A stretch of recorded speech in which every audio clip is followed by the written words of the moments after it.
Burkina Faso's interim president held talks with a Russian delegation on Thursday, including discussions on military cooperation. The visit, amid Western concerns over the Kremlin's expanding influence in the region, saw Ibrahim Traoré sit down with Russia's Deputy Defense Minister Yunusbek Yevkurov. Military cooperation, technical military cooperation, but also cooperation in the field of the economy, in the field of nuclear energy, are all questions. We will do our best to help you develop in all these spheres. I have already reminded your president of this. In the field of military cooperation, we will discuss the training format of your cadets and officers of different levels, including pilots in our country. Junta-led Burkina Faso's relations with Moscow have been in the spotlight since it booted out French troops in February. That fueled speculation that it would deepen security ties with Russia, like in neighbouring Mali, where Russian Wagner mercenaries operate. The visit could also be a further sign that Russia is seeking to shore up its influence in Africa, following the death of Wagner chief Yevgeny Prigozhin. Putin ready to give out free weapons as Niger tensions boil over. Russian President Vladimir Putin is prepared to give weapons away for free to an African nation amid ongoing tensions in Niger, according to Burkina Faso's interim president. While speaking with Sputnik Africa on Monday, Burkina Faso interim president Ibrahim Traoré spoke about support from Russia and said that Putin refuses nothing when it comes to weapons the African nation needs to fight terrorism. There are no restrictions, they do not refuse licenses, and it is at a good price. Russia is also ready to deliver weapons to us for free, Traoré told Sputnik Africa. The comments by Traoré come amid ongoing tensions in Niger, which is a neighbor to Burkina Faso, after democratically elected President Mohamed Bazoum was overthrown by soldiers and General Abdourahmane Chiani was placed in charge. The military takeover was condemned by numerous nations, including the US and the United Nations Security Council. According to Al Jazeera, the military governments of Burkina Faso and Mali also responded to the military takeover in Niger, saying, "The transitional governments of Burkina Faso and Mali express their fraternal solidarity to the people of Niger, who have decided with full responsibility to take their destiny in hand and assume the fullness of their sovereignty before history." Any military intervention against Niger would be tantamount to a declaration of war against Burkina Faso and Mali, the statement added, according to Al Jazeera. The Economic Community of West African States, ECOWAS, however, issued a statement in response to the military takeover in Niger, saying that it would take all measures necessary, that may include the use of force, if Bazoum is not reinstated as president. Earlier this month, Putin's office issued a statement following a meeting with Traoré. Bilateral ties between Russia and Burkina Faso have traditionally been friendly. Last year we celebrated the 55th anniversary of diplomatic relations. We know that people in Burkina Faso treat Russia with sympathy and interest.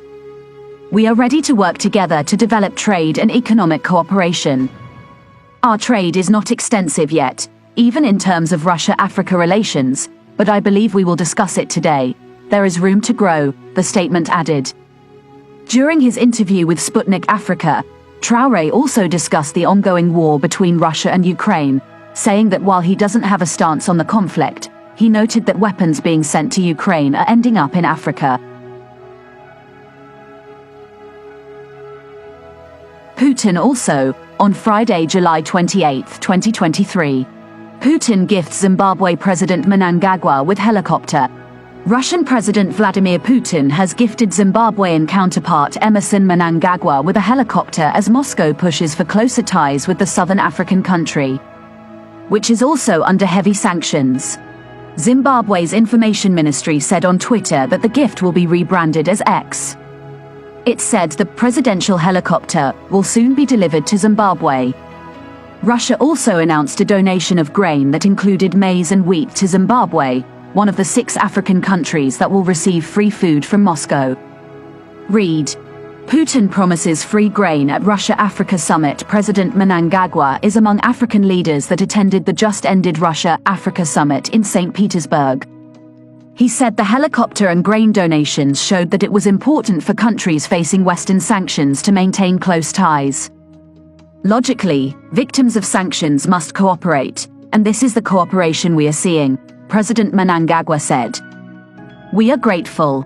Zimbabwe is surviving as a result of cooperation both in agriculture and in the provision of technology and education. President Putin had told the summit that Russia was donating up to 50,000 tons of grain to each of Zimbabwe, Burkina Faso, Mali, Somalia, Central African Republic and Eritrea.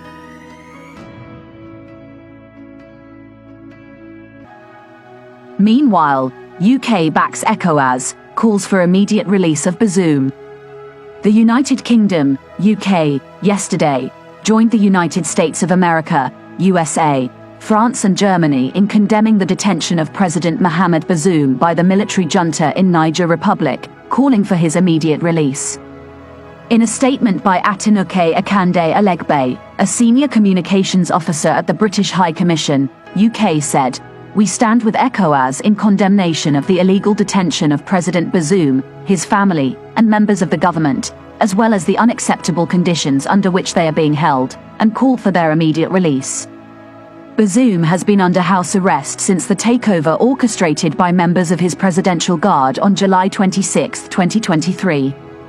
According to the statement, UK recognises Nigeria's diplomatic mediation efforts to peacefully restore democracy in Niger, through its leadership of the Economic Community of West African States, ECOWAS, and condemned the coup against Niger's elected leadership.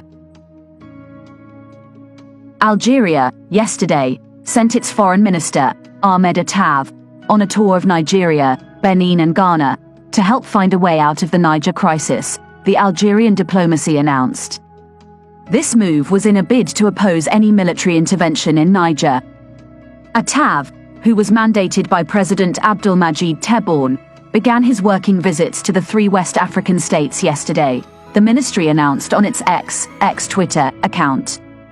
He will hold consultations on the crisis in Niger and ways of dealing with it with his counterparts in these countries, which belong to ECOWAS.